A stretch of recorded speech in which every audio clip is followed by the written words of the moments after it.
வணக்கம் நண்பர்களே.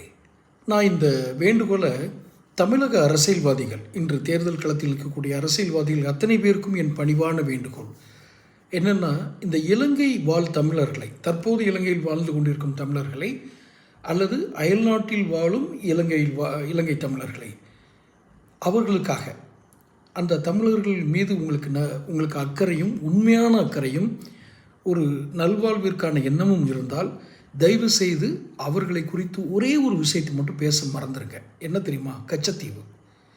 கச்சத்தீவை பற்றிய தெளிவான ஒரு சட்ட அறிவு எனக்கு தெரிந்து எந்த கட்சிக்கும் இல்லை அப்படிங்கிறது தான் என்னோடய எண்ணம்.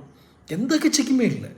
இந்திரா காந்தி இருக்கும்போது கொடுத்தீங்க, கருணாநிதி இருக்கும்போது கொடுத்துட்டாரு, அதுக்காக அந்த அம்மா இதை செஞ்சிச்சு, இந்திரா காந்தி அம்மா கருணாநிதிக்கு இப்படி பண்ணிச்சு, அவர் தப்பிக்கிறதுக்காக இப்படி போனார், இப்படியெல்லாம் கதையை பேசி பேசி நீங்கள் என்ன பண்ணுறீங்கன்னா, இலங்கையில் வாழ்ந்து கொண்டிருக்கும் தமிழர்களை, அங்கு இன்று இலங்கை வாழ் தமிழர்களை நீங்கள் துன்புறுத்துகிறீர்கள். உண்மையிலே துன்புறுத்துறீங்க. இப்போ இல்லை, ஆரம்பத்திலேருந்தே இலங்கை தமிழர்களுக்காக ஆதரவு கொடுக்க வேண்டும் என்று நிலைப்பாடு எடுத்த எந்த அரசியல் கட்சியாக இருந்தாலும் சரி, ஐயா வைகோ முதற்கொண்டு சொல்கிறேன், நீங்கள் செய்திருக்க வேண்டிய காரியம் வேறு, நீங்கள் செய்த காரியம் வேறு.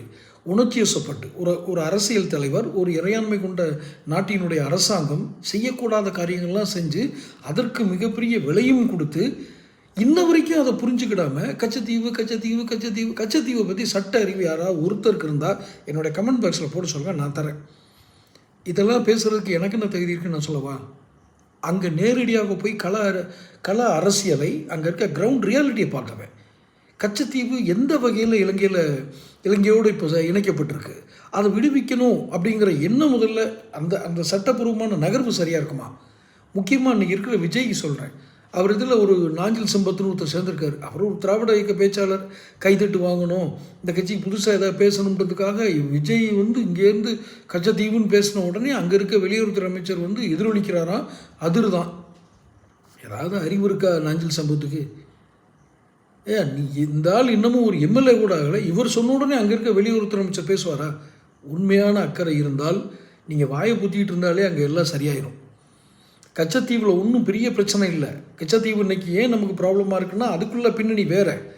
இதெல்லாம் தெரிஞ்சு தான் நாஞ்சில் சம்பத் மாதிரி சில ஆட்கள்லாம் பேசுகிறாங்களா, இல்லை இங்கே இருக்க அரசியல்வாதிகள் பேசுகிறாங்கன்னு தெரில. எனக்கு கோபம் தான் வருது.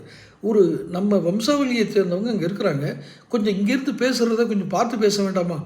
இன்னும் வாய்க்கு வந்ததை பேசி அது என்ன எதுகை மோனையில் பேசி ஏதாவது கைதட்டு வாங்கணுன்றதுக்காகவா இப்படி? தயவுசெய்து கவனமாக பேசுங்கள்.